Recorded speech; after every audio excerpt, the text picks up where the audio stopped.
నమస్కారం ఘంటారావానికి స్వాగతం. ముందుగా ప్రధానాంశాలు. పింఛన్ల పంపిణీలో ప్రభుత్వం తీరు దుర్మార్గమన్న షర్మిల. వైకాపాకు మేలు చేసేందుకు వృద్ధులను బలి చేస్తారా అంటూ ఆగ్రహం.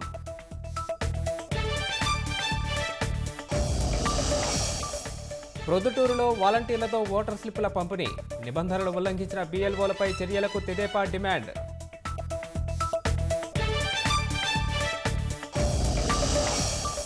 పేదల ఆకలి తీర్చిన అన్నా క్యాంటీన్లపైన జగన్ విద్వేషం. తెదేపా ఏర్పాటు చేసిందనే అక్కసుతో మూయించిన సర్కార్.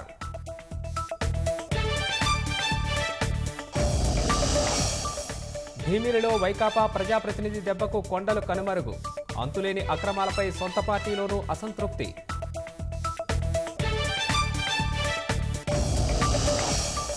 రాయ్బరేలీ లోక్సభ బరిలో రాహుల్. కిశోరీలాల్ శర్మకు అమేఠీ టికెట్.